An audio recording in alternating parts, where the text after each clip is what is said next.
الحمدللہ رب العالمین والصلاة والسلام علی خاتم النبیین وعلی آلہ وصحبہ اجمعین، اما بعد۔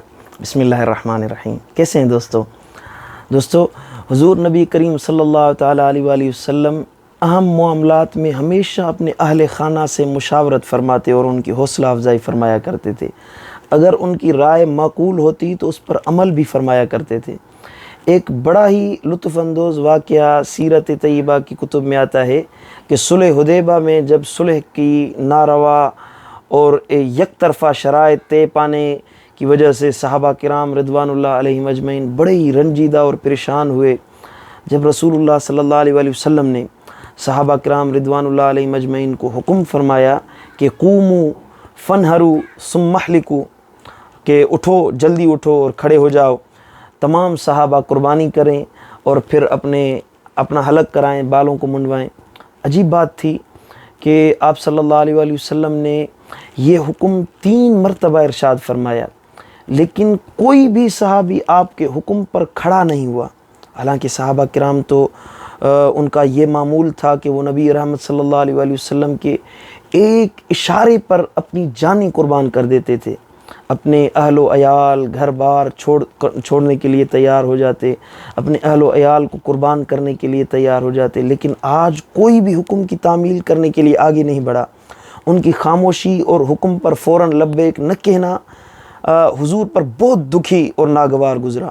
آپ جلدی سے ام المومنین سیدہ ام سلمہ کے خیمہ اطہر میں تشریف فرما ہوئے۔ سیدہ ام سلمہ نے جب آپ کو غم زدہ دیکھا تو عرض کی، یا رسول اللہ کیا بات ہے، آپ بہت پریشان نظر آتے ہیں۔ تو آپ صلی اللہ علیہ وآلہ وسلم نے سارا ماجرا بیان فرما دیا۔ سیدہ ام سلمہ رضی اللہ تعالیٰ عنہا نے عرض کی، یا رسول اللہ آپ صحابہ کے رویے پر دکھی نہ ہوں، کیونکہ اب مشکل شرائط تسلیم کرنے کی وجہ سے وہ ذہنی طور بڑی مشقت میں پڑ گئے ہیں اور شدید پریشان ہیں۔ آپ خود باہر تشریف لے جائیں، حلق فرمائیں اور اپنے ہاتھوں سے قربانی فرما دیں۔ رسول اللہ صلی اللہ تعالیٰ علیہ وآلہ وسلم نے سیدہ کے مشورے پر عمل کرنے کے لیے فوراً کھڑے ہوئے اور بلند آواز سے آپ نے بسم اللہ اللہ اکبر پڑھ کر اور اپنے اونٹ کو ذبح فرمایا، قربانی کر دی۔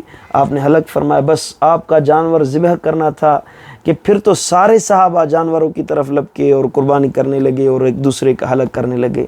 دیکھا دوستو، ہم جب پریشان ہوتے ہیں، کسی پریشانی میں مبتلا ہوتے ہیں تو اپنی بیویوں پر سب سے پہلے اپنا غصہ نکالنے کی کوشش کرتے ہیں، لیکن میرے آقا و مولا صلی اللہ علیہ وآلہ وسلم نے اپنی اہلیہ سیدہ ام سلمہ رضی اللہ تعالیٰ عنہ پر غصہ کرنے کے بجائے ان کے دیے ہوئے مشورے پر عمل فرمایا۔ اور اس کے علاوہ آپ صلی اللہ علیہ وآلہ وسلم اپنی ازواج مطہرات سے بہت کھلی ڈلی اور بے تکلف زندگی گزارتے تھے۔ کسی قسم کی خشکی، ترشگی اور سختی آپ کے مزاج میں نہیں تھی، اور آپ کے مزاج بے تکلفی کی وجہ سے گھر کا ماحول ہمیشہ خوشگوار رہتا تھا۔ حدیث پاک میں ہے، حضرت سیدنا ابو بکر صدیق رضی اللہ تعالیٰ عنہ میرے آقا و مولا صلی اللہ علیہ وآلہ وسلم کے کاشانہ مبارک میں آنے کی اجازت چاہتے ہیں۔ اندر جو آئے تو سیدتنا عائشہ صدیقہ رضی اللہ تعالیٰ عنہ بلند آواز میں حضور اکرم صلی اللہ علیہ وآلہ وسلم سے بات کر رہی تھی۔ آواز بلند تھی۔ جب صدیق اکبر نے سنا تو آپ سخت غصے میں آ گئے اور چاہا کہ عائشہ کو سزا دیں اور ہاتھ اٹھانے لگے، لیکن آقا کریم صلی اللہ علیہ وآلہ وسلم باپ اور بیٹی کے درمیان میں آ گئے۔ حضرت سیدنا صدیق اکبر نے بگڑ کر اور غصے میں فرمایا سیدہ عائشہ صدیقہ کو کہ آئندہ میں تمہیں کبھی حضور کے ساتھ بلند آواز میں بات کرتے ہوئے نہ سنوں۔ یہ کہہ کر سیدنا صدیق اکبر رضی اللہ تعالیٰ عنہ غصے میں ہی حجر انور سے باہر نکل گئے۔ جب صدیق اکبر باہر چلے گئے تو میرے آقا و مولا صلی اللہ علیہ وآلہ وسلم مسکرا کر سیدہ عائشہ صدیقہ کی طرف دیکھنے لگے اور فرمایا کہ کیف رأیتنی ان انقذتک من الرجل، اے عائشہ دیکھا میں نے تجھے اس آدمی سے کس طرح مار کھانے سے بچا لیا ہے۔ سبحان اللہ۔ اب آپ نے دیکھا کہ رسول اللہ صلی اللہ علیہ وآلہ وسلم کی گھریلو زندگی کتنی خوبصورت اور حسین تھی اور کتنی محبت بھری تھی۔